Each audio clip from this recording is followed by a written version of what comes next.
Chapter 1. Ship on the Rocks. It was the 7th day of the storm. We didn't know where we were. Everyone on the ship believed that death was very near. My wife and my 4 young sons moved close to me. "My dear children," I said, "I don't think we're going to die." Then, above the noise of the storm, I heard a cry, "Land! Land!" The ship hit the rocks. We heard someone shout, "There's no hope now! Let down the boats!" "No hope," cried the children. "Be brave, my boys," I said. "The land isn't far away. We'll save ourselves. We'll find a way. I'll see what we can do." I left our room and looked around, but there were no sailors on the ship. They were all in boats on the sea. We were alone. I returned to my family. "It's all right," I said. "The front part of the ship is between 2 rocks, so it's above the water. Tomorrow the sea will be calmer, and we'll be able to reach the land." The children immediately became happier, but my wife understood the danger of our position. She prepared a meal and the boys went to bed, but my wife and I stayed awake and watched. The next day it was not as windy and the sky was clear. We could see that we were near land. "Now," I said, "let's go around the ship. Let's look for things that will help us reach the land. We need food and water, too. Then we'll meet again here." Fritz, my oldest boy, brought back guns and gunpowder. My second son, Ernest, found a box of tools, a lot of nails, a big knife, some small knives, and some other things. The box was very heavy, but Fritz helped him with it. When my third son, Jack, opened the door to one of the rooms, 2 big dogs jumped out at him. They were quite friendly, and he brought them with him. Then my wife came with Franz, our youngest son. "Good news," she said. "A donkey, 2 goats, a pig, 6 sheep, and some chickens are still alive." I said, "Those will all be useful, but not the dogs. They'll eat too much." "But father," said Jack, "they'll help us to catch animals for food when we reach the land." "Yes," I said, "but we haven't reached it yet. We need to make a boat. Let's get some barrels and some pieces of wood." So we started to work and we made a boat. We used one of the pieces of wood to hold the sail. At last, everything was ready, and we lowered the boat into the sea. It was too late to leave the ship that night, so I tied one end of a long rope to our boat and the other end to the ship. Then we had a meal and went to bed. Chapter 2. The Island. We all woke up early the next morning. I called the children together and said, "First, we must feed the animals. I hope we'll be able to come back for them later. Then let's take everything that will be useful to us." We took guns and gunpowder and bags of food. We took some cooking pots, the tools, nails and knives. We brought sailcloth to make a tent. The chickens seemed sad, so we brought them too. "The dogs," I said, "can swim behind the boat." At the last minute, my wife came carrying a big bag. I didn't ask her what was in it. At first, the boat turned round and round, but after a time, I learned to sail it. "Look!"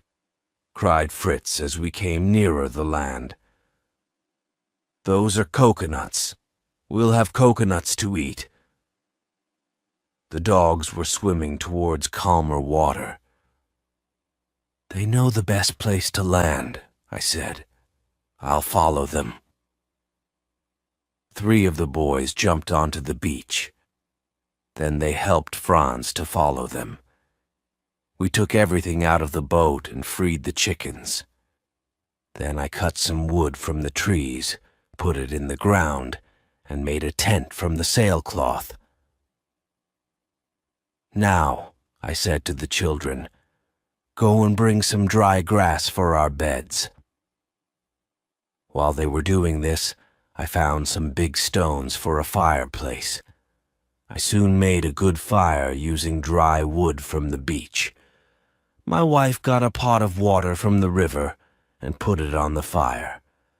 Then, helped by little Franz, she began to cook a meal. Fritz took a gun to the other side of the river. Ernest went to the right along the beach, and Jack went to the left. Suddenly I heard Jack shouting. I took a gun and ran to help him. I found him standing in water up to his knees. "Come here, father," he shouted. "Come quickly. I've caught something really big." "All right," I said. "Bring it here." "I can't. It's caught me." I laughed. Then I hit the large shellfish with my gun and freed Jack. It was only holding on to his clothing, so he wasn't hurt. "Well, Jack," I said, "you've caught our first fresh food." Just then, Ernest came. "I found some things that are good to eat too, but I need help to get them." "What are they?" "They're shellfish too, but I can't get them off the rocks." "We'll take them later, after our meal." "The food's ready," said my wife, "but we should wait for Fritz." She looked at her pot. "How shall we eat it? We can't eat soup with a knife. We need spoons, but we haven't got any." "We can cut coconuts in half and use them." "We can, but we haven't got any coconuts," I said. "There are shells on the rocks," said Ernest. "We can use them if you help me." Fritz arrived, so the boys all went to get the shellfish. When they came back, Jack tried to open one with a knife. "I can't do it," he said. "I can't open it." "Put them near the hot fire," I said, "and they'll open without your help." So we sat down to our meal. We ate the shellfish first, and then we used the shells as spoons for the soup. "But we haven't got any plates," said my wife. "I've got a plate," said Ernest, showing her a very big shell. "I found it on the beach. There are lots of these shells near the place where I found this one." "Then why?" I asked. "Didn't you bring plates for all of us?" The sun was going down when we finished our meal. Then my wife opened her bag from the ship and began to throw corn to the chickens. I stopped her. "I'm very glad that you've brought this, but we mustn't give it to the chickens. We must plant it. Then when it grows, we can make bread. The chickens can have other food." It was time for everyone to go to bed. We took our guns with us into the tent. Chapter 3. The Baby Monkey. We woke up very early the next day. "First," I said, "we must see if any of the sailors from the ship have reached land." "We don't all need to go," said my wife. "You take Fritz. I'll stay here with the other boys." "Yes," I answered. "I'll take Turk with us, and Flora can stay with you." Those were the names of our dogs. My wife gave us bags of food to take with us. We walked along the beach, looking in the sand for signs of other people, but we didn't find any. Fritz had a gun with him. "Shall I use the gun?" he asked. "If they're near, they'll hear it." "No," I said.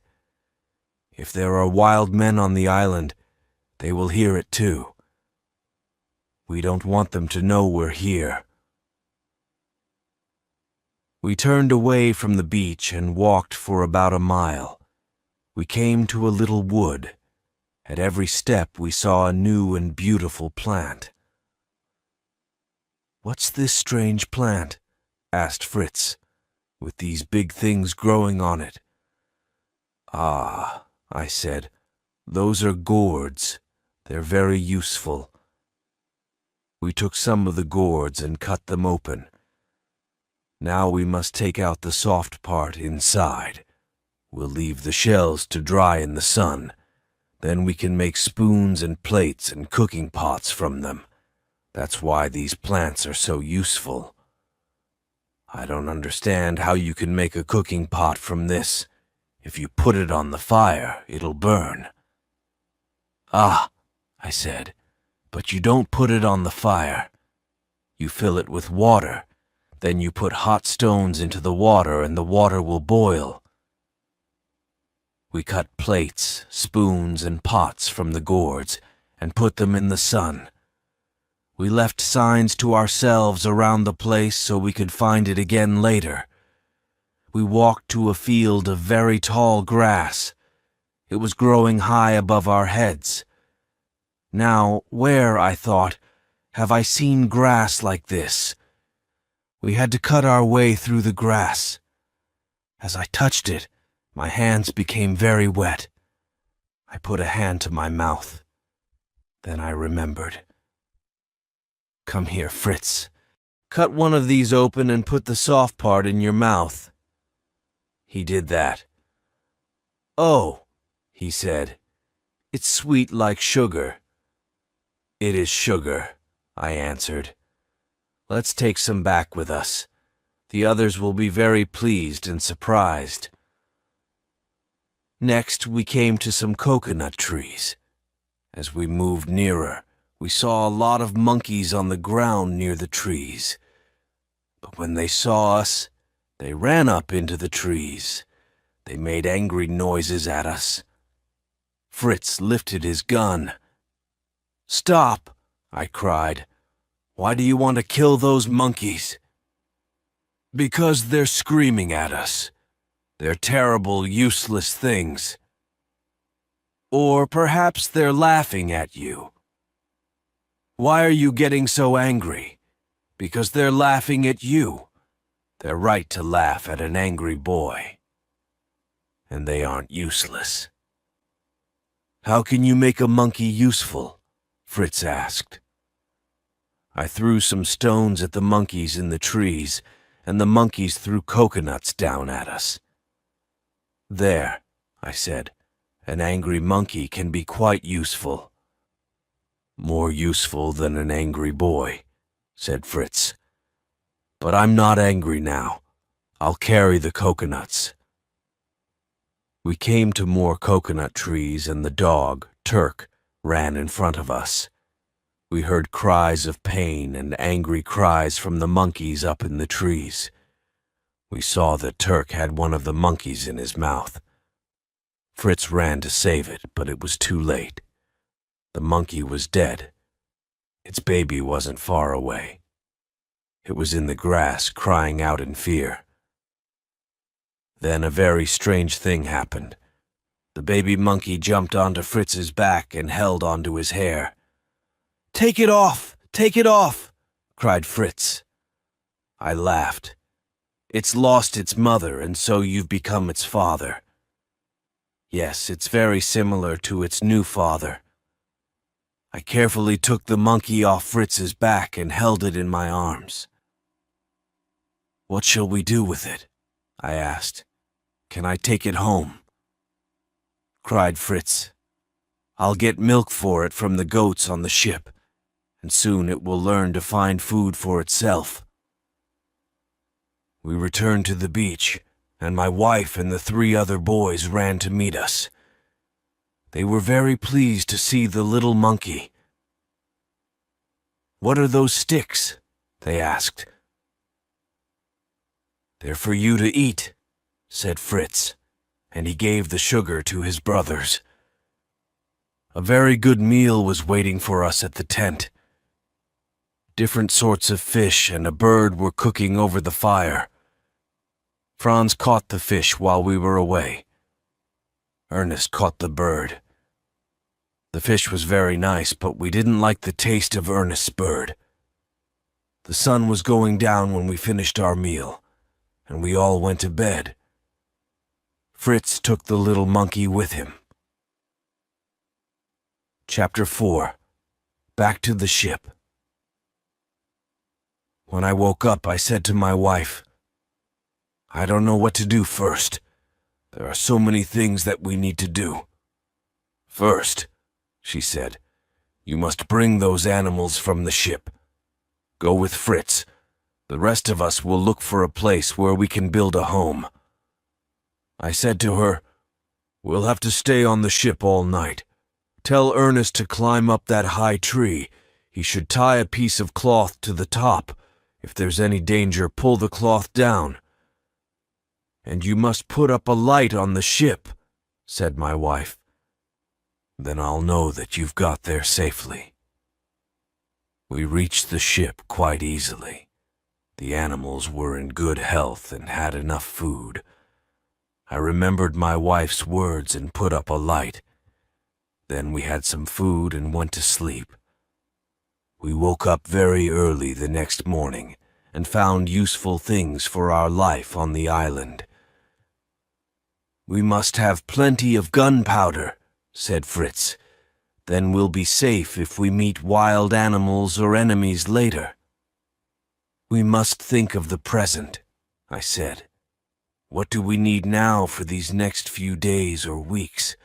We must take more sailcloth because we need to make a home, and we must think of food. What food is there on the ship?" "I've seen a barrel of butter," said Fritz, "and there's the ship's bread and some meat and salt." "But what will we do when the bread's finished, and the butter will soon go bad?" "Let's think of the present," I said. "We have enough problems to worry about now. We can think about the future later.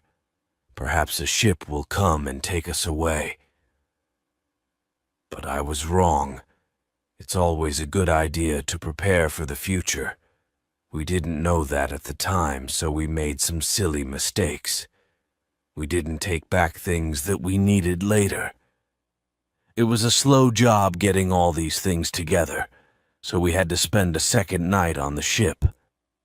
We woke up late the next morning. "Now, Fritz," I said as we sat at breakfast, "how can we take these animals to the land?"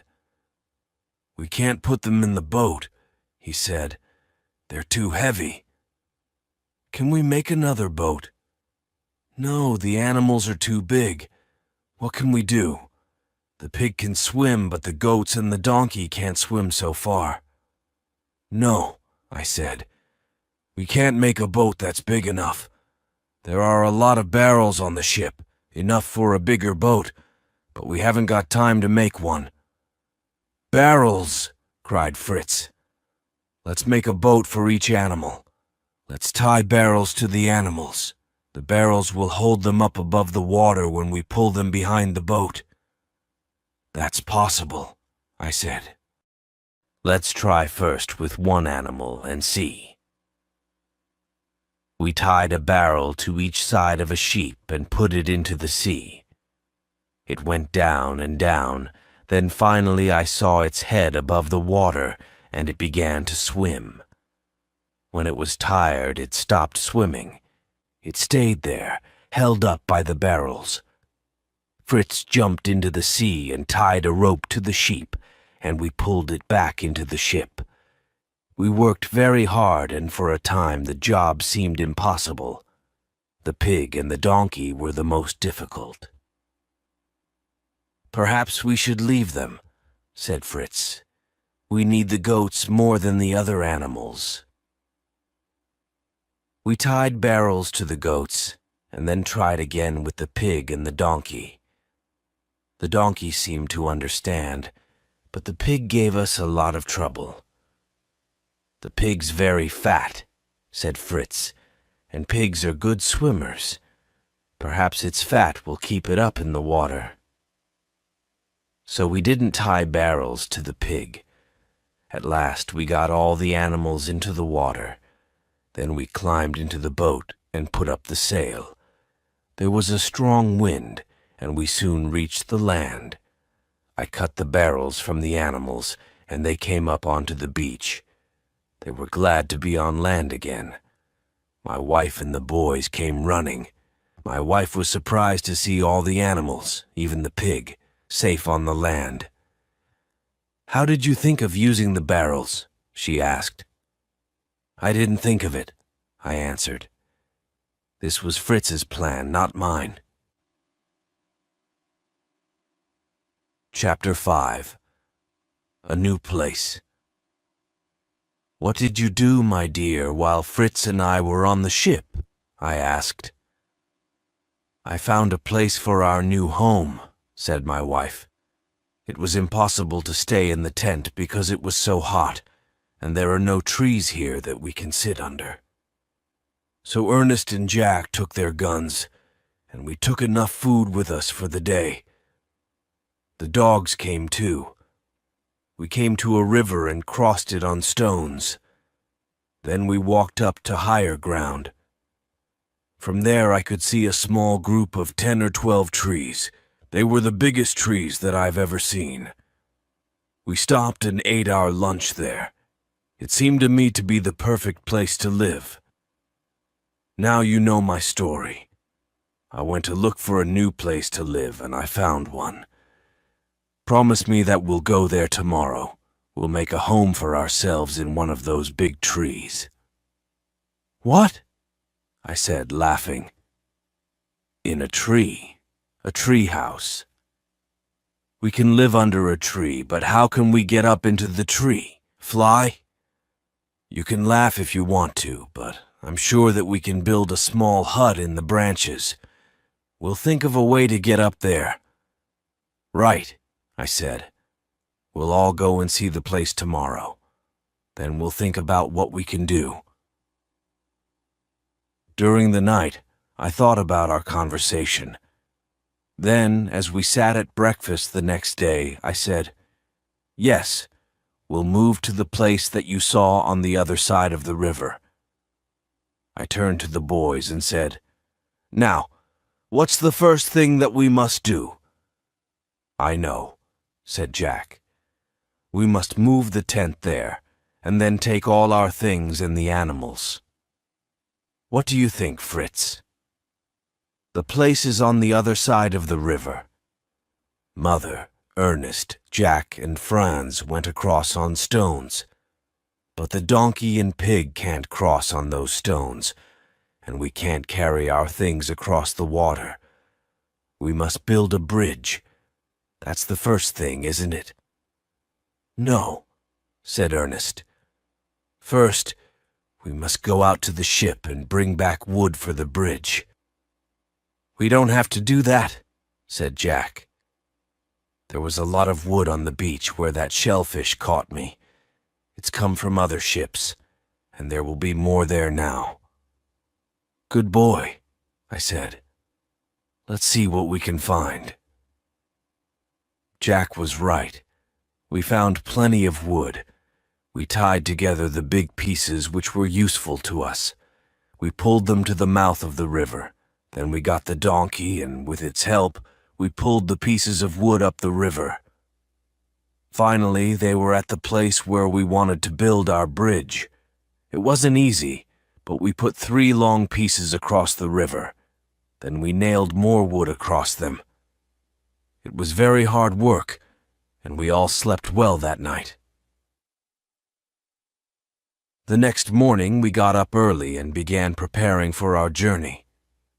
We put our pots, food, and smaller things into bags and hung them on each side of the donkey.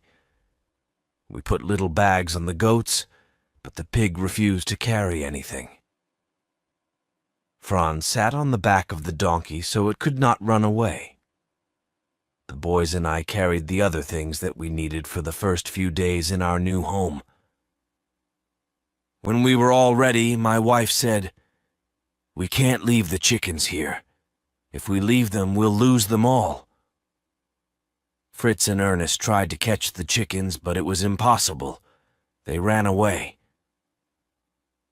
"I'll show you how to do it," my wife said. She threw a little corn on the ground, and all the chickens ran to it. When she threw some more inside the tent, they all went inside. Then, while they were eating, she closed the tent. "Now, Jack, you go into the tent, catch the birds, and pass them out to us. We'll tie their legs and put them in 2 barrels on the donkey's back." At last, we were ready to start. We put our other things inside the tent and closed it carefully. Fritz and my wife went in front. Next came the donkey with Franz on its back, then Jack with the goats. The monkey rode on the goat that gave him his milk. After him came Ernest and the sheep, and I came last. The dogs helped us to keep all the animals in line. The pig did not want to come with us, so we left it behind. But when it saw us leaving, it came running after us. When we reached the bridge, it was there too. We crossed the bridge very carefully. I was worried about the weight of the donkey, so I went first.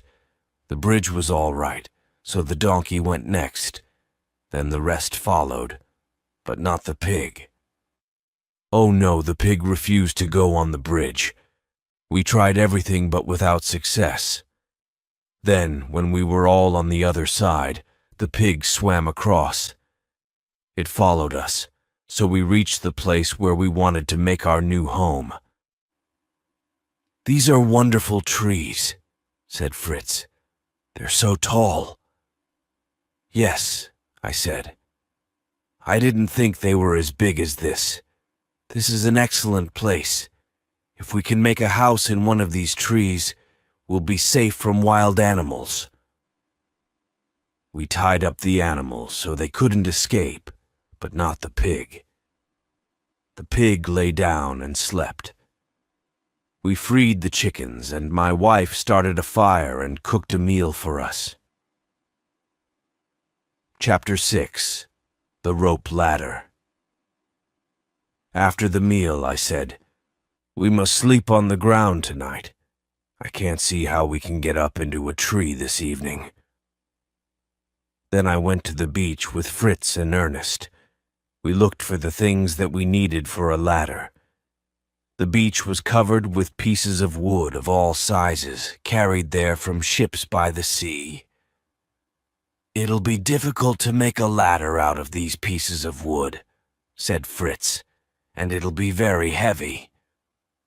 "Look at those tall, thick plants there," cried Ernest. "They're what we need. Bamboo." I cut some bamboo into pieces about 6 feet long. Then I tied them together so I could carry them. Then I cut some straight sticks. "I can make a bow with this bamboo," I said, "and arrows from these sticks." We went back to the biggest tree carrying the bamboo. We put it on the ground. "That branch is about 30 feet high," I said. "We've got more than 60 feet of thick rope and a lot of thin rope. Now we'll put 2 long pieces of rope on the ground, and we'll cut pieces of bamboo 1.5 feet long. Fritz, you cut the pieces. Ernest will help me with the rope." So we began to work. "Now," I said, "we must tie pieces of bamboo across the ropes to make steps. Then we'll have a rope ladder." We worked very hard, and after a few hours a ladder was ready. Then I made a bow from another piece of bamboo.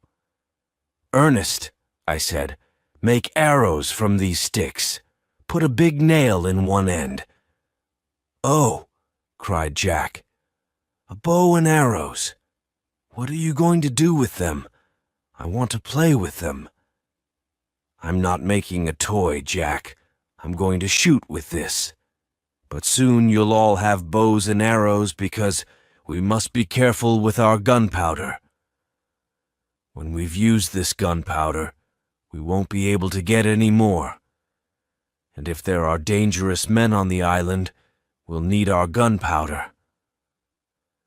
When the bow and arrows were ready, I tied a long piece of thin rope to an arrow and shot the arrow up over the branch. It came down on the other side, carrying the thin rope with it. "Ah," said Ernest. He always understood things quickly. "You'll tie the rope ladder to this thin rope and pull it up onto the branch. Then you'll hold it there while someone ties it to the branch." "Yes," I said. "You climb up there. You're smaller than Fritz, and I don't think Jack can tie the ladder well enough." Soon the ladder was tied to the branch. "That's a good day's work," I said. "Now we must tie up the animals and we'll sleep at the foot of the tree. Tomorrow we'll begin to build our tree house." "Look," said Jack. "The chickens are on our rope ladder." I looked. Each chicken was sitting on a step. They were already very comfortable. I lit a big fire to keep away dangerous animals. Then I decided to stay awake and watch. Chapter 7. The Treehouse. I was worried at first. I didn't feel that we were in a very safe place. I heard a strange sound. No, it was only the movement of the trees. The fire was getting low. What were those shadows? Was that a wild animal moving nearer, nearer? I got up and put more wood on the fire. At last, I felt safer and went to sleep. It was light when I woke up. All the others were already awake. We had breakfast and then we started work again. My wife milked the goats. Then she went down to the beach with Ernest, Jack, Franz, and the donkey to get wood for the tree house. Fritz and I climbed up the ladder into the tree and planned our new home. "These branches," I said, "are thick and close together, and they come straight out from the tree. The floor of the house can be here, and the tree will be one of the walls." Fritz looked up and said, "Those higher branches will hold up the roof." "But what sort of roof?" "We'll put a sail over the branches and bring it down to the floor on two sides." That, as you will hear later, was a great mistake. I was very stupid, but at the time, Fritz and I were very pleased with our simple plans. "This fourth side," I said, "will be open. We can look out from there. Perhaps we'll make a place where we can sit outside in the daytime." "It will be a beautiful house," said Fritz. Then my wife and Ernest arrived. The donkey was pulling a lot of wood behind it. More wood was tied on its back, and Franz was sitting on top of that. They left the wood and went back for more. "How shall we get it up here?" said Fritz. "Shall I carry it up the ladder?" "No, we must pull it up. Now where did I see? Yes, I remember. It was in Ernest's box of tools." Fritz found the little wheel. We tied it to a branch and pulled up the pieces of wood. Then I started to make the floor. When evening came, the floor was finished. We hung our sailcloth over the higher branches and nailed it down to the floor on two sides. On the fourth side, we could see across the country around us, and plenty of air could come into the house. "There," I said. "Our house is finished." Then I saw that there were more pieces of wood. "We'll make a table and some chairs from these tomorrow. Tonight we'll sleep in our new house." The 3 older boys quickly went up the ladder, carrying everything for their beds. My wife was afraid of the ladder, but she reached the top safely. Then I took Franz on my back. I untied the ladder from the posts in the ground, climbed up, and pulled the ladder up after me. "Now we're safe in our treehouse," said Jack. "Nothing can climb up here."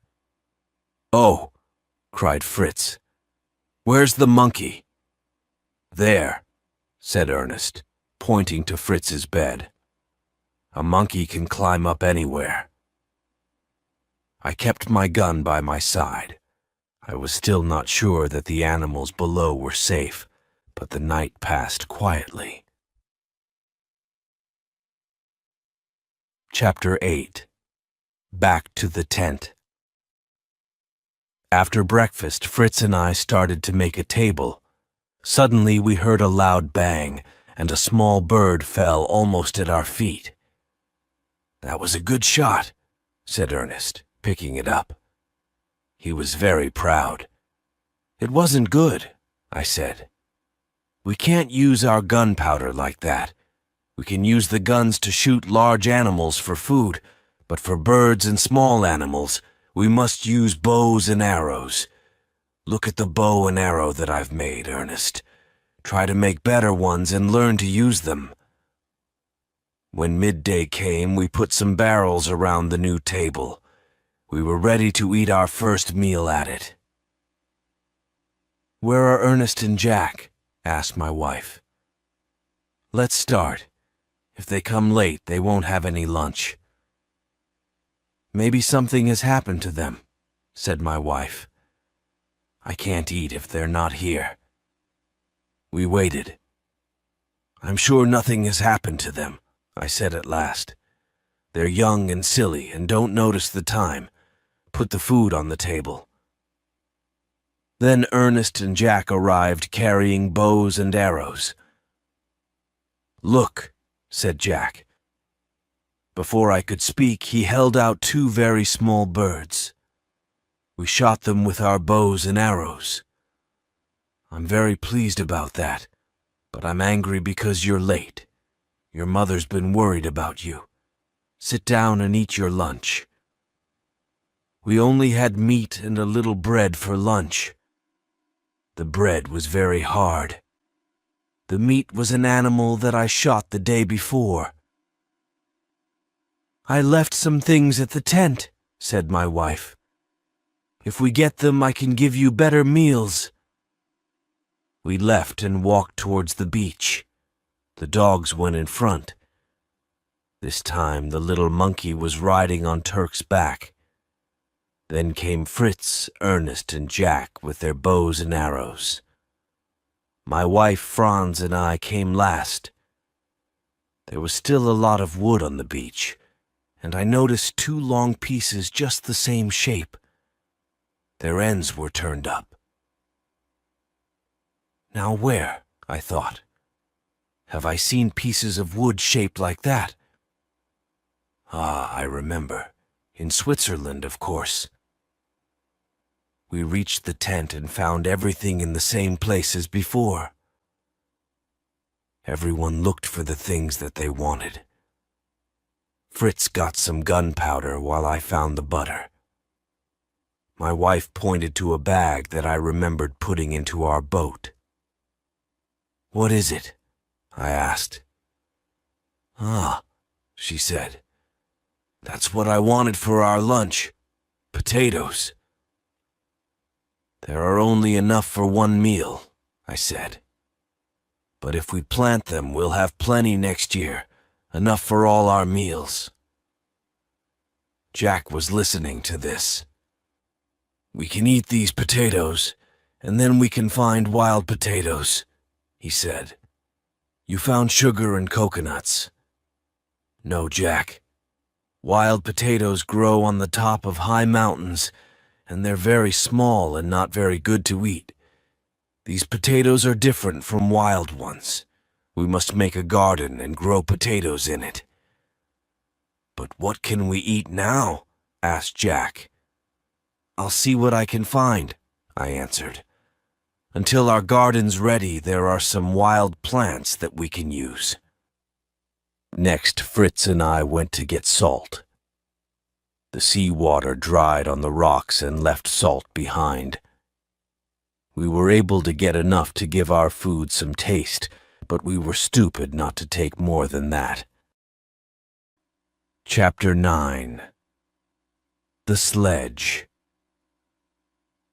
Later in bed, I thought, that barrel of butter was very heavy. We must find a way to carry heavy things. I thought about our animals tied up at the foot of the tree at night. They weren't safe. We must make huts for them. We needed wood for this, but more than we used for the floor of our house. We also needed bamboo. The donkey couldn't carry so much, so we must make a sledge. Those 2 pieces of wood on the beach were just the right shape for the bottom of a sledge. Early in the morning, Ernest and I climbed quietly down the ladder. I took some tools, nails, and a piece of light rope. We found the 2 pieces of wood and nailed them together with smaller pieces. Then we put a lot of bamboo and wood across the top. I tied a rope on the front, and we pulled the sledge back along the beach. It moved very easily across the sand. When we were finishing our breakfast, we heard a loud noise from the chickens. We all ran to them. "It's the monkey!" cried Ernest. "He's running after them." Then we saw the monkey hiding behind a tree. He was eating an egg. The monkey ran away to another tree, and Ernest ran after him. Soon Ernest came back with 4 more eggs. My wife went and looked in the grass. "One of the chickens is sitting on her eggs." She said, "Soon we'll have some little ones. We must make a safe place for the chickens. Then we can keep the monkey away from them." After lunch, Ernest and I went out again with the donkey. The donkey pulled the sledge to the beach. We put more wood and bamboo on the sledge, and then I looked at the sky. "We must go home," I said. "There are clouds in the sky and the wind is getting stronger." Then I looked at the place where the ship was still on the rocks. Another storm could carry the rest of it away. We must make one more journey to the ship before it breaks into pieces. Why was I so stupid on our last journey? We brought back the animals, butter, salt, meat, bedclothes, gunpowder, and some books, but we knew then that we were on the island for a long time, a year, 2 years, perhaps for the rest of our lives. Why didn't I think of other more important things? Chapter 10. A Second Journey to the Ship. The next morning, Fritz and I got up very early. We went to look at our boat. It was in good condition, but it didn't have a sail. That was now the treehouse roof. "I think," said Fritz, "that we can use long, flat pieces of wood as paddles." "Yes," I said, "but we must get another sail from the ship. The boat will be very heavy with everything in it. There's still a strong wind. We'll run back home and tell the others we'll go now and then spend the night on the ship."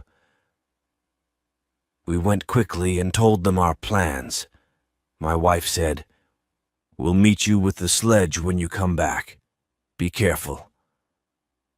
We reached the ship without great problems. "Now, Fritz, what do we really need?" "I can only think of one very small thing," he answered. "What's that?" I want something to catch big fish. Yes, I said, but we can't eat fish and meat every day. No, he answered, we must have bread and fruit and green vegetables. Do you remember Mr. Wilkins on the ship? He was moving to a new home. I'll see if I can find his tools. You find a fishing line. Yes, said Fritz. I remember watching one of the officers when he was fishing over the side of the boat. I know which room was his. I'll look there. I went below and found some gardening tools. I also found some seeds. That's lucky, I thought. Now we'll have lots of different vegetables to eat. Fritz came back with his arms full. I remember, I said to Fritz, that Mr. Wilkins was bringing a light plow with him. Shall I take the plow to the island? What will pull it? Asked Fritz. I don't think the donkey can pull a plow. No, I answered. No, you're right, but it isn't very big. We'll take it. Perhaps we can use it. We slept on the ship that night. The next day was windier and the sky looked stormy. We put a good sail on our boat and started back towards the land. Perhaps, said Fritz, we can catch a fish on the way back to the land. He put a fishing line over the side and pulled it through the water. Suddenly we felt something on the line. It was very strong and pulled the boat back towards the open sea.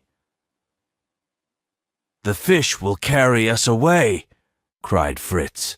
We must cut the line. No, no, cried Fritz. Let's wait. Just then, the wind began, and it pushed the boat towards the land. It became stronger and stronger, and we moved faster and faster through the water. The boat was thrown up onto the beach and broke into pieces. My wife and the boys were waiting for us. We quickly took our things off the boat and put them on the sledge. There, that's all, I said. No, answered Fritz. Let's see if the fish is still with us. He went into the water. Yes, it's still here. It's dead. So we carried the big fish onto the beach and put it on the sledge. This will give us food for days, I said. If it doesn't go bad, we must put it in salt. But now, said Ernest, we haven't got a boat. What should we do? We'll take the barrels that we used for the boat, I said. They'll be very useful for food and other things. Ernest, you walk along the beach. I think the sea threw one of the ship's boats out of the water. There I was right. There was a boat. It was badly broken, but we were able to mend it. We had some of the fish for supper, and it tasted very nice. Then my wife kept some for our meals the next day and put the rest into a barrel with salt. After our meal, we sat around the fire. We talked about the things that we had to do in the next few days. You must make a hut for the tools and other large things, said my wife. You can't carry those tools up and down into our house. Yes, I said. And we must also make some huts for the animals. We won't need many huts, said Ernest. Oh, I said, let's see. I think we'll have more animals soon. And I was right. We must make a garden too, I said. A big garden, said Fritz. What have we got? Plants and seeds from the ship and potatoes, and perhaps we can find other plants on the island that we can grow in our garden. Yes, I said, but we must build a wall around the garden. We don't want the animals to eat the plants. We'll use bamboo." "Oh, that's a lot of work," said Ernest. Ernest was lazy and didn't like work. "There's one thing that you haven't told me," said my wife. "You've told me what we'll be able to eat next year, but what are we going to eat now?" "Ah," I said, "we haven't got any potatoes, but there are wild plants. I'm sure that there are sweet potatoes on this island." The next morning we all went out and looked for sweet potatoes. For some time we didn't find anything. Then Fritz found a plant and called me. "Is this a sweet potato?" he asked. "Yes," I said, "it is." We looked around and found more. Back at the treehouse, my wife cooked the sweet potatoes. They tasted like potatoes, but not as nice. Then she made some of the potatoes into a sort of bread. It was quite hard, but good. Chapter 11. The Garden. We got up very early in the morning. We wanted to start work on our garden before the weather got hot. Fritz, Ernest, and I took our tools. Jack had a fork, but he wasn't really old enough. We all started to work. After a time, when we were quite tired, I said, "Let's see what the animals left on the ground last night. That'll be very good for the earth in the garden." We went to look. "The pig! The pig's gone!" Jack cried. It was true. The pig was nowhere near the treehouse. "We can't do anything about that," I said. "Perhaps she'll come back again." "You said she," said Jack. "Yes, of course. I think she's going to be a mother. Perhaps she's gone away to the forest to have her babies there. Then she'll come back, I hope." We went back and worked again in the garden. We were all very tired when it was time for the evening meal. We had fish and sweet potatoes. "Now," I said, "we must work in the garden again tomorrow and plant all the seeds from the ship. Then we'll put bamboo around our garden and make huts for the animals." "We must make a big hut for the pig," said Jack, "if she has a lot of little pigs." "Now go to bed," I said to the boys. "Be ready to work hard tomorrow.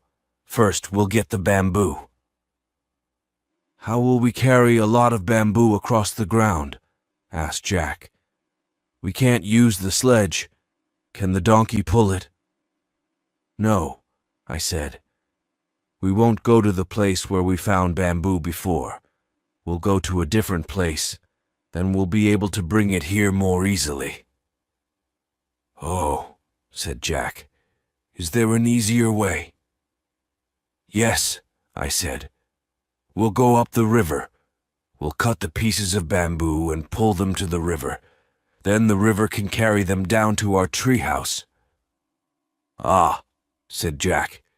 "Yes, that'll be the best way." Chapter 12. Buffaloes and Other Animals. We left the next morning to get bamboo for our garden and for animal huts. My wife and the 4 boys came with me and the 2 dogs, Turk and Flora. We also took the donkey. We needed it to pull the bamboo to the side of the river. It was our first visit to this part of the island, so we took our guns with us. The dogs were a mistake, but the guns weren't. We went up the river and found a lot of bamboo. We cut it and tied it together, and the donkey pulled it to the river. Then we had a meal and rested. Jack went for a walk. After a time, he came back and said, "Father, there's a big field over there, and there are 10 or 15 large horses in it." I said, "Jack, there aren't any horses in this place." "There are," he said. "Come and see." When we came out of the trees, we saw a lot of buffaloes. We went nearer and nearer until we were about 130 feet away. The buffaloes stood and looked at us with their big round eyes. They didn't seem to be angry or afraid. I could see 2 young buffaloes. Then Turk and Flora began to jump up and down, making a lot of noise. The buffaloes became angry and they came towards us. We were in great danger, but Fritz and I both used our guns. One of the buffaloes fell dead and the others turned and ran away. We were lucky to escape so easily. I said to Fritz and Ernest, "Come and catch those 2 young buffaloes. The dogs have pushed them into the trees. We must take them with us." We put ropes around their necks, and they came with us without any trouble. We hurried away as fast as we could. "Now," I said, "we'll leave the bamboo until tomorrow, but the young buffaloes will be very useful. We'll give them milk from the goat." The goat gave the young buffaloes her milk. "But," said Jack, "there won't be much milk for us." "No," I said, "but soon we'll have as much milk as we need." "You seem very pleased about the young buffaloes," said Ernest. "Yes, I am," I answered, "because now I can see an answer to 2 big problems." "Oh," said Ernest, "what problems?" "These," I answered. "When the goat doesn't give us any more milk, we won't have any. But these 2 young buffaloes will grow up, and they'll have babies, so we'll have more and more buffaloes and plenty of milk. Buffalo milk is very good. We can make butter from it, and perhaps cheese too." "And what was the other problem?" asked Fritz. "The other problem," I answered. "You remember the plow that we brought from the ship? I didn't know how we could pull it. A buffalo is very strong, and the buffaloes can pull the plow for us. So now we have a plow and we have milk." "Not yet," said Ernest. "No, not yet," I answered, "but next year. We mustn't think only of today. We must think of future years." The next day we went back and cut up the dead buffalo. We brought a lot of the meat back and put it into barrels with salt. Now, I thought, we'll have food in the winter. We also put the bamboo in the river, and the river carried it down to a place near the treehouse. We pulled it to the treehouse and started to put it around our garden. Some days later, when the garden was finished, I said, "Now we must begin to make huts for the animals." "We'll only need 3 huts," said Ernest. "Why only 3 huts?" I asked. "We need one for the buffaloes, one for the goats, and another for the sheep," said Ernest. "And perhaps we should make a house for the chickens." "But," I said, "the donkey and the pig need huts too." "Oh," said Ernest, "the pig's gone, and today the donkey's gone too." "Gone?" I said. "Yes, I can't see it anywhere, and the pig went days ago." "Yes," I said, "but I hope they'll come back. We'll make huts for all of them, and hope." We were sitting at breakfast a few days later when Fritz said, "Something's moving in those tall grasses. I'll get my gun." He ran and got his gun. "Wait," I said. "Don't shoot. Let's see what it is." Jack said, "I'll go round behind it and look. If it's dangerous, I'll run away." So Jack moved very quietly.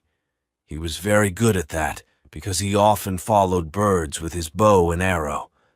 The thing came nearer, and then out came our pig with 6 little ones. "At last," I said. "We're all very glad to see you, Mrs. Pig, and your house is ready for you." So we pushed the pig and her 6 babies into their hut. Then Franz called to me. "Look," he cried, "Flora's had 6 babies too." So now we had 8 dogs and 7 pigs. "Now, where's our donkey?" I said. One morning we were planting potatoes in the garden when we heard a strange noise. "What's that?" I said. "What sort of animal is making that noise?" The dogs heard it too. They looked ready for a fight. We all looked around. We couldn't see anything, but the noise continued. It came nearer and nearer, and our dogs became angrier and angrier. I tied them to a tree. Then Fritz put down his gun and started to laugh. "I can see it," he said. "It's our donkey. He's come back." There he was, and then we saw that he wasn't alone. Our donkey was bringing another animal with him, very similar to a donkey but smaller. "That," I said to Jack and Ernest, "is probably a kind of wild donkey. Now don't make a sound. Fritz and I will try to catch her." Fritz moved towards our donkey, holding some salt in his hand. Our donkey loved salt. He came to Fritz, and the wild donkey came a little closer too. Then, when she was near enough, I put a rope over her head from behind her. She fought against us, but at last we were able to tie her up. I said, "Perhaps the wild donkey will have babies. It will be easier to teach her if she does, and she'll be useful to us." And that is what happened in the end. The chickens were sitting on eggs, and soon we had 40 little ones. So now we had a lot of animals to feed. We had the donkey and the wild donkey, 2 buffaloes, the goats, the pigs, the dogs, the sheep, and the monkey. I said, "We must work very hard and get food for all these animals. The rainy season is coming." So we brought the tent from the beach and filled it with dry grass. We got sweet potatoes and coconuts and put them in a dry place at the foot of the tree.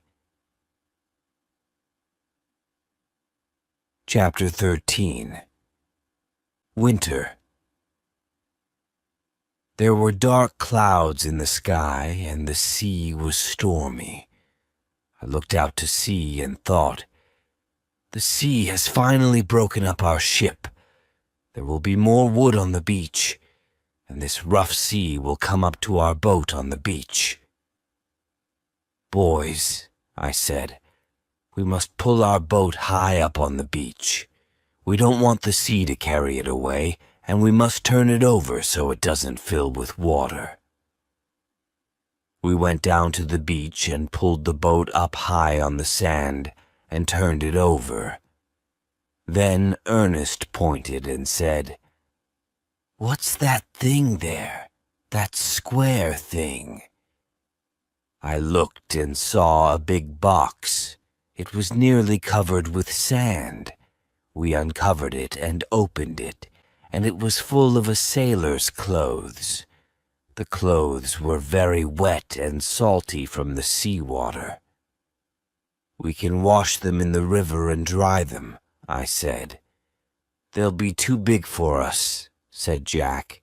"They're too big for Fritz or Ernest." "Yes," I said, "they'll be too big for you, but you'll be glad when your other clothes have got wet in the rain." Then I thought, now winter's coming. What do we need? Dry firewood for my wife to cook with under the treehouse. We didn't, of course, cook in the treehouse because of the wooden floor. So we found a lot of firewood and put it at the foot of the tree, under the tree house. Then I thought, in the stormy weather, we won't be able to go far from our house to get food. We must be sure that we have a lot of food in or near the house. Then we can use that when the weather's very bad. We've got barrels of salt meat and buffalo meat. I hope it will keep well. We can't get any more salt. The sea was now coming up over the rocks, and there was no sunshine to dry the salt. My thoughts continued. We've got eggs, of course, from our chickens. Perhaps we can catch fish with the fishing line from the ship, but that's not easy when the sea is very stormy. We've got sweet potatoes and a lot of coconuts. The goats will give us a little milk, and there's plenty of dry grass for our animals. Now I said to my family, we've got a good house and plenty of food, so we're ready for the winter. That's what I thought, but I was very wrong. The next few months were probably the unhappiest months that I have ever known in all my life. We had 4 enemies: the rain, the wind, the cold, and the shorter days. The days were not much shorter, but we had to spend a lot of time inside the house because of the bad weather. The rain came down like a river from the sky. It rained nearly all day and all night. There were only a few days when it stopped. Most of the land was under water. The river was too big to cross, and our bridge was broken. Luckily, our garden was on higher ground, and our plants were beginning to come through. The wind was very strong. When we made our tree house, I didn't think about the wind. If a house is built on the ground with good walls and a low roof, the wind will pass over it. The house is safe, but when a house is built up in a tree, the wind goes up into it. The roof of our house was made of sailcloth. When it rained, there were deep pools of water on the roof. The water ran over the sides onto the floor. Then the strong wind pushed the sailcloth up, and a river of rain came down into the room. The days were not as hot as before, and the nights were the same, sometimes even cold. We sat all day in wet clothes, and we couldn't dry them. In the evenings, we didn't know how to keep warm.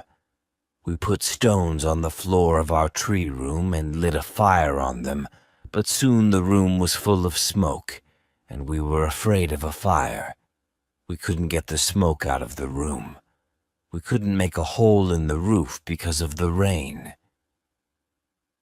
When the sun went down, darkness came suddenly, but even in the daytime, the room was quite dark. We had no light. We burned small pieces of wood, giving a little light, but that wasn't enough. So at night, we sat around in our wet clothes, very cold in the darkness. There was nothing to do except sleep. We can't continue like this, I said. We must go down and live at the foot of the tree. We'll put a sailcloth over this floor. Then there will be 2 roofs, the roof in the tree and the roof on this floor. Then we'll be dry down there. We built 2 walls at the foot of the tree. The animals' huts made the 3rd wall, and the tree was the 4th wall. We made a hole in the floor of the upstairs room for the smoke from our fire. Now the rain couldn't come straight down onto the fire. We were more comfortable in this lower room, but the smell of the animals came in from the huts, and that was terrible. After a time, we began to have problems with our food. The buffalo meat went bad because there wasn't enough salt in the barrels. Oh, why didn't I think about that before? We needed a lot of salt to keep our food fresh through the bad months of the year. We killed some of the older chickens and ate them. Then, when the weather was better, the boys were able to go out fishing or shooting with their bows and arrows. They brought in a little fish and meat. We had sweet potatoes, but cooking was very difficult. When the weather was good, my wife made enough sweet potato bread for a few days, but it wasn't very good. We didn't have enough food for the animals. We killed 4 of the young dogs, leaving only Turk and Flora and 2 of their babies. We had to find food for the goats, the sheep, and the buffaloes. We couldn't give them enough food in their huts, so we moved them out into the forest. We put coconut shells around their necks so we could hear them. Then we put a little food in their huts each night, so they wanted to come back home. Chapter 14. The Cave House. We were very pleased when the storms ended. After those long weeks of rain, the sun shone again. We came out from our dark, smelly room and looked up at the bright sun. Around us, the grass was green, and flowers were coming through. In our garden, the plants were coming up very well, but the birds saw them too. So Jack guarded them with Flora's help and kept the birds away. We also put fishing lines across the plants to protect them from those little thieves. We hung up our clothes in the sunlight to dry them. Then we started work on the treehouse. In a few days, we were able to leave our room at the foot of the tree and go back to our bright and happy home. "I can't live through another winter like that," said my wife. "It will kill me. I'm sure that the first men, thousands of years ago, didn't live in trees like monkeys. They lived in caves, and we must find one too." I knew that she was right. I went out and walked along the coast and looked at the hills near the sea. Some came straight down to the beach. Those were possible places for caves. I walked a long way, but I couldn't see any big ones. I needed a large cave for my family. I went back and told my wife and the boys the caves weren't large enough for us. "So," said Fritz, "if the caves aren't big enough, we must make one bigger." "You can try," I said, "but the rock's very hard. I don't know if it's possible. I'll take you to the best cave that I found above the beach. It was probably made by the sea, but the sea's gone down and left it in the side of the hill. Bring the tools and we'll try." So we went to the cave. We worked for a week, but we only made the cave 6 feet deeper. The rock was very hard. I thought about using gunpowder, but gunpowder was too important for us. I didn't know what to do. "Shall we stop?" I asked Fritz. "Shall we think of another idea?" "I think," said Fritz, "that the rock is getting softer. This piece here seems softer." Jack was the smallest, so he was working at the lowest part of the rock. One morning he cried out, "I've done it! I've done it! I've made a hole right through the rock!" "Don't be so silly," said Fritz.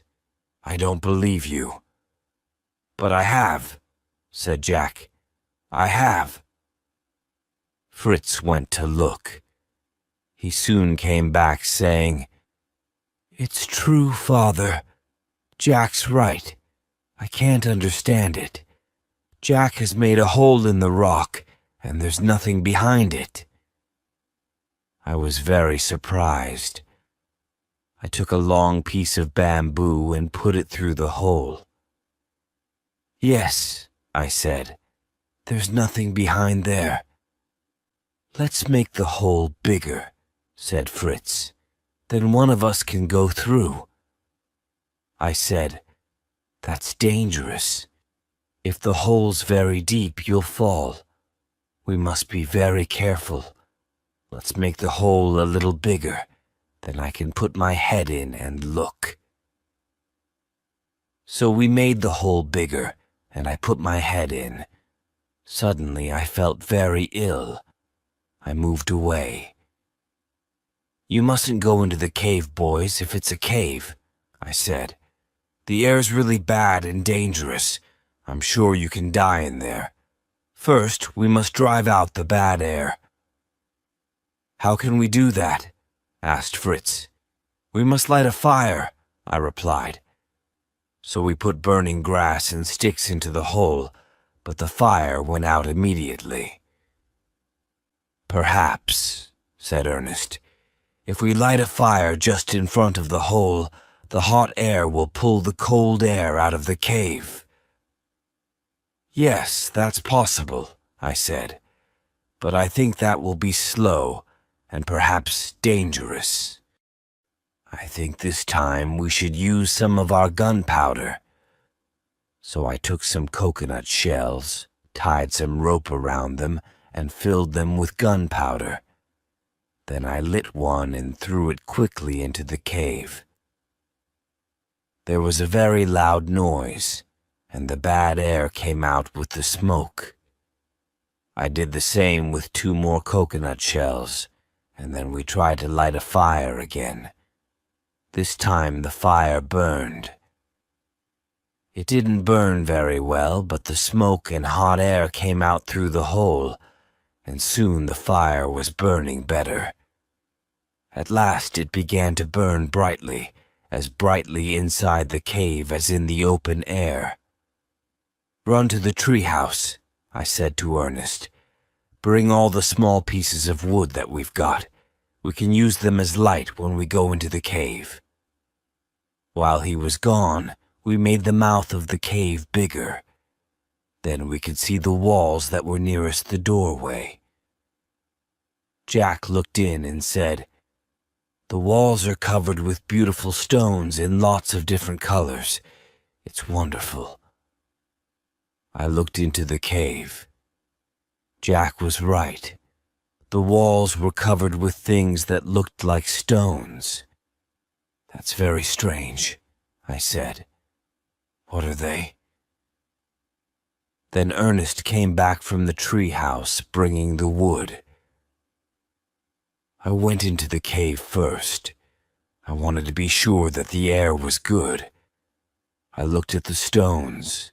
Some were lying on the floor because of the gunpowder. I took one and tasted it. "It's salt! Look, boys!" I cried. "We'll never have to look for salt again. Next winter we'll have plenty of salt, and we'll have meat through all the bad months." We looked around the cave. It was very big. I saw that we could make a room at one end for all our things, with a bedroom next to it. We could have another big room as a kitchen and sitting room. "But," I said, "there's one thing that we must make now. I don't think this end of the cave is very far from the outside air.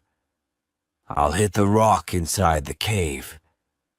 I want you, Fritz, to go outside and listen. Tell me where you hear me most clearly. Put a stick there to show the place."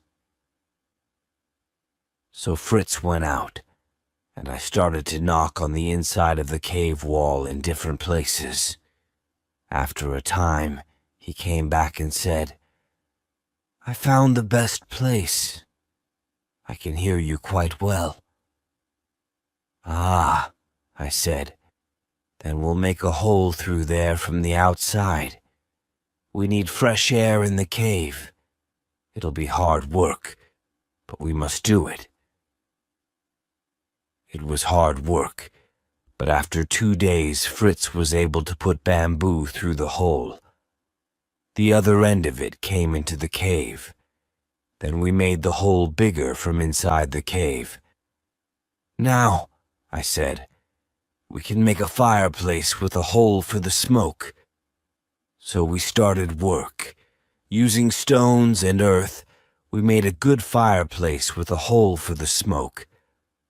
"Now," I said, "we'll see if this idea really works." So we lit a fire, but the smoke came out into the cave. I saw that the boys were very sad. They thought that all their work was for nothing. "No," I said, "don't worry.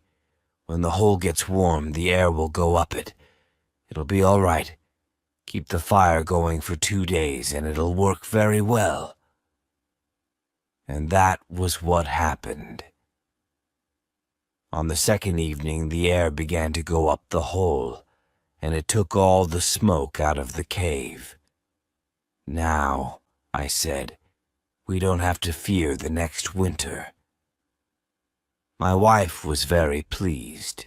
She said, "Now I can cook and dry your clothes, and we can sit around a nice bright fire on winter evenings. We'll be very happy." "Yes," I said, "but we'll have to do a lot more work. Next winter we'll have more animals. We must build a farm between the treehouse and the cave. Then the animals can live there in the summer and winter." "And we'll need a lot more food," said Fritz. "Yes," I said, "we can use the plow to make fields, and we must grow lots of vegetables. To work, to work." So we all had a very busy summer. We put lots of salt meat, dried fish, and coconuts in the cave. When the end of the year came, we added potatoes and sweet potatoes. Then we made a hut at the farm and put dried grass and other food in it for the animals.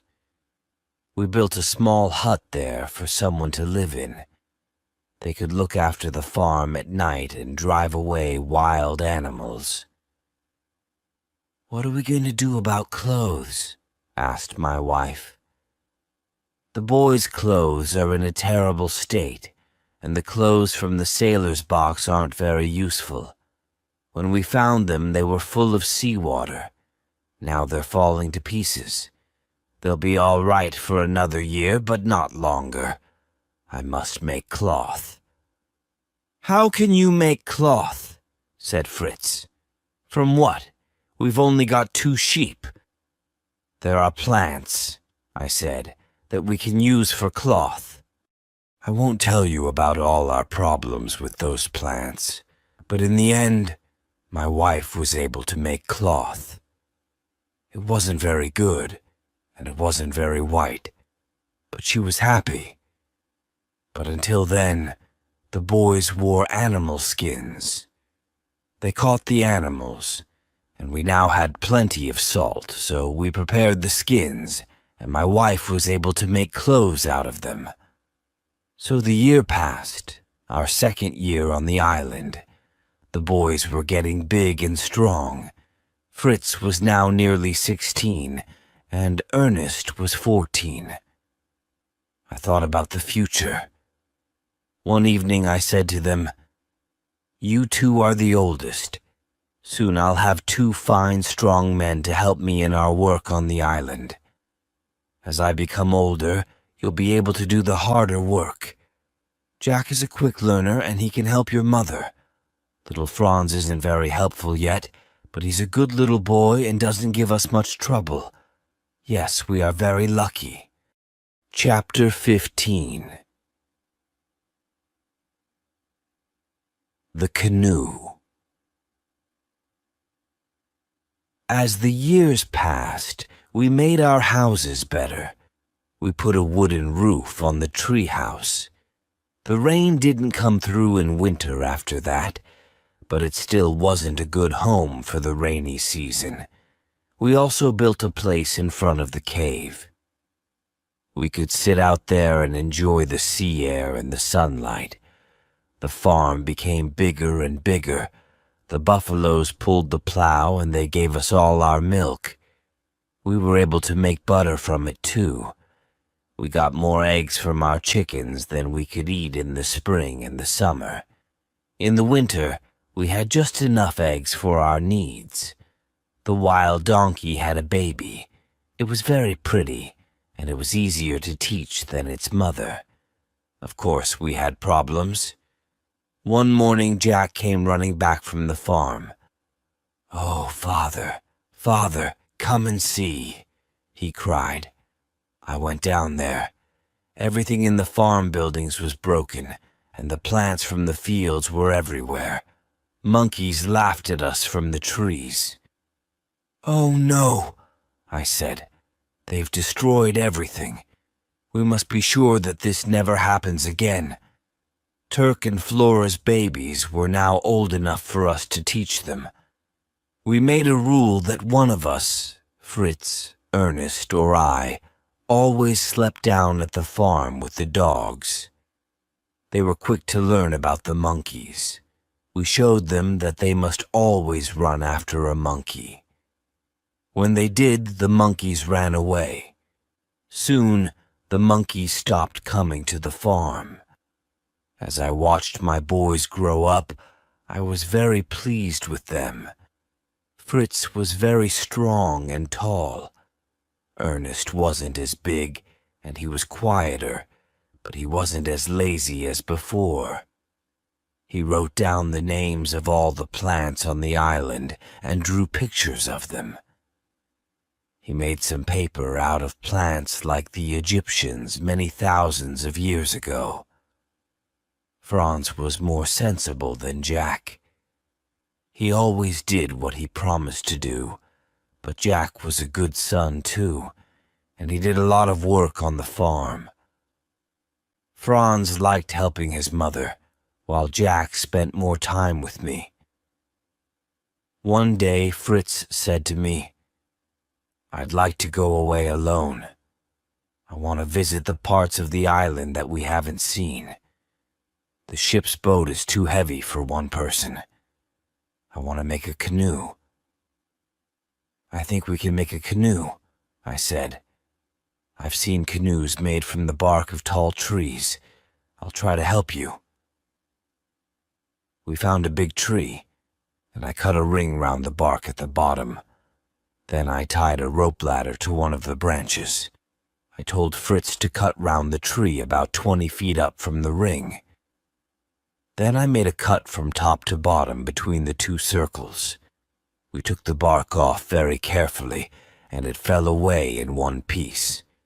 We tied pieces of bamboo to our canoe to hold it in the right shape. Then we nailed together the sides at each end of the boat. A sweet juice from one of the trees dried quickly and went hard. We used this to fill the holes. "I think," said Fritz, "that the water will come in over the front of the canoe and perhaps over the back. Perhaps we should cover those places. We can leave a place in the middle where I can sit." "Yes," I said, "you're right. We must put a light cover over it." We also found a long, flat piece of wood. Fritz could use that as a paddle to move the boat along. When the canoe was ready, we waited for a few days. Then it was dry, and we tried it in the water. At first, Fritz had problems in the canoe. It turned over, and he often fell out, but he practiced, and after a few days, he was able to travel safely even in rough sea. Chapter 16. Jenny one day, Fritz went away in his little canoe. He stayed away all day. In the evening, my wife became very worried. "I'm afraid that something has happened to him," she said. We couldn't do anything, so we went to bed, but we didn't sleep very much.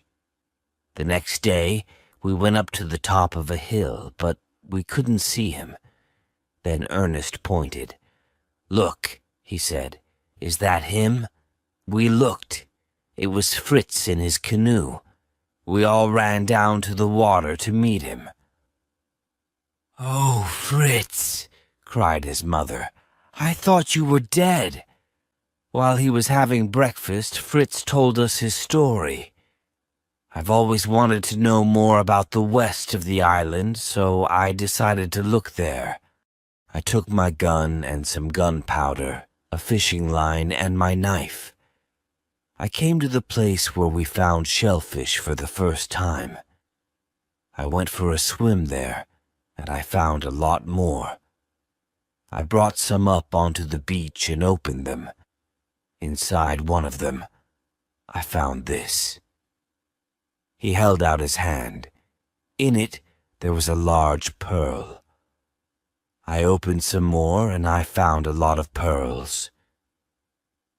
"Look, if you make holes through them, Mother can wear them around her neck," said Jack.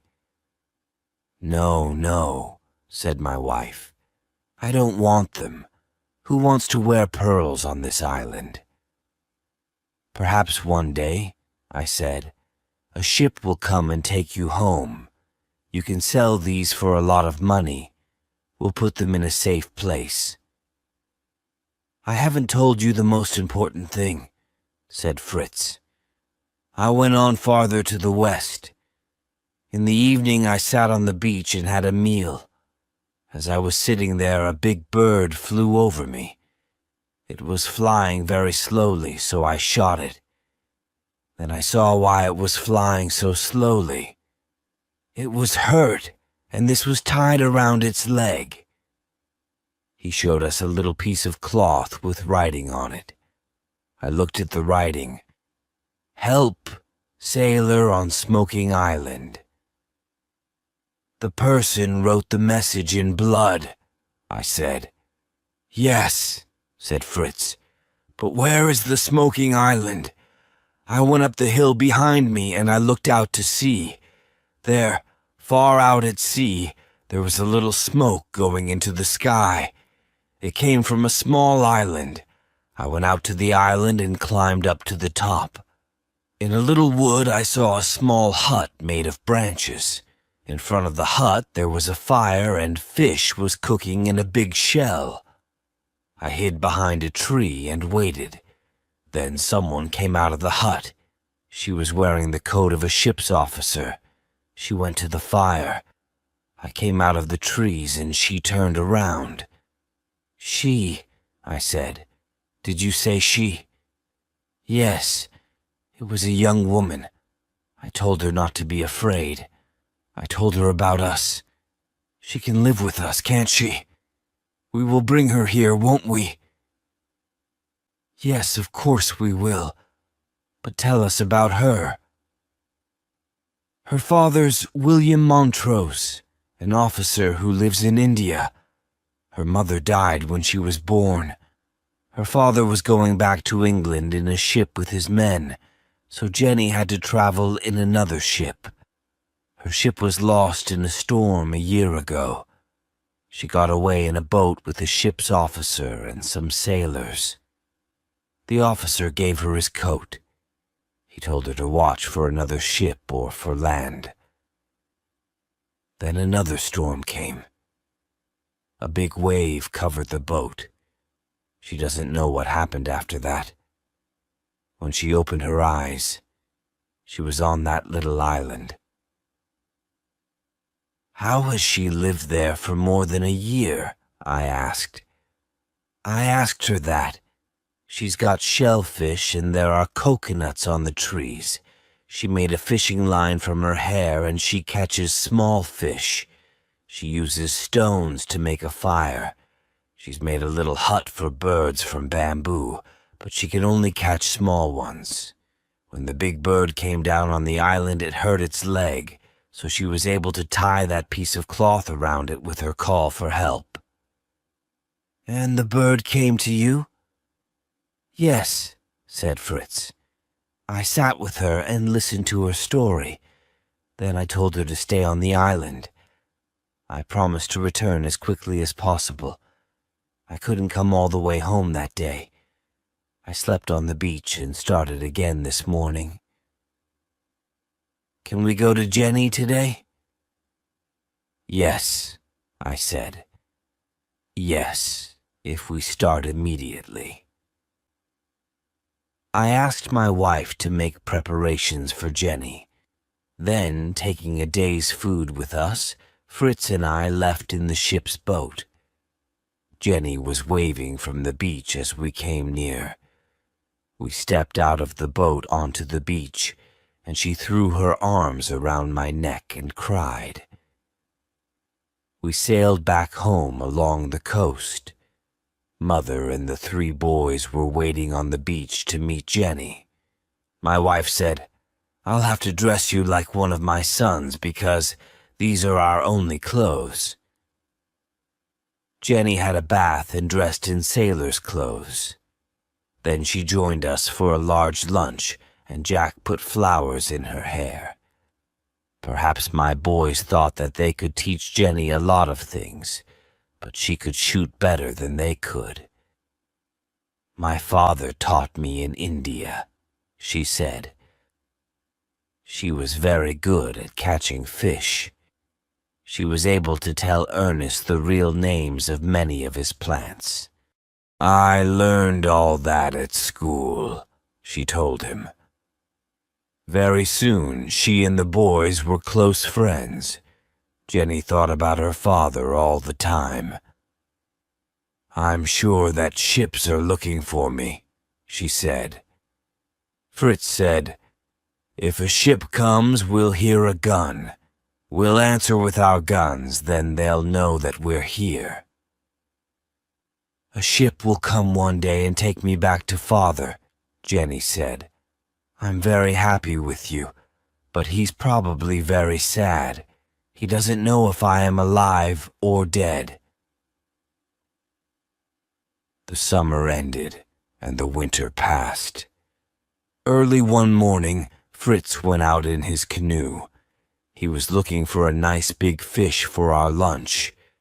Then suddenly, we saw him turn around and come back. "Quick, quick," he cried. "There's a ship." We ran up to the top of a hill with our guns. Bang! There was an answering shot from far away. We waited, then used the gun again, and the answer came louder and nearer. Then we saw a boat coming towards the beach. We ran down to meet it. An officer stepped out. "I am Officer Littleton," he said, "of the Unicorn. Is Miss Jenny Montrose here? Some of the sailors from her ship, the Dorcas, told me to try these islands because the ship was lost near here." "Yes," I said. "Miss Jenny Montrose is here and she's safe." He looked at me and my family and at Jenny in sailor's clothes. "But," he said, I told him my name. "And this is my wife, my sons Fritz, Ernest, Jack, Franz, and this," I said, "is Jenny, our Jenny." Chapter 17. The End. I am writing this chapter with a sad heart. The Unicorn's boat is waiting to take this story of our life here to England. There, perhaps it will become a book. Other people will learn about our beautiful island, and perhaps some will want to join us in this quiet, simple, happy life. I asked my children, "Do you want to go back to Europe, boys, or to stay here?" Ernest said, "I want to stay and learn more about the plants, but the officer must send me books." Jack and Franz were too small to go. I turned to Fritz. "And you, Fritz, do you want to go back to Europe?" He took Jenny's hand in his. "Yes," he said. "We want to go now, but we'll come back." Officer Littleton left us some things, and we gave him our pearls. "I'll send you more from Europe," he promised. I'll sell the pearls for you to pay for them and for Fritz's school. I must stop. The boat is waiting. Goodbye, my boy. Goodbye, Jenny. Until we meet again.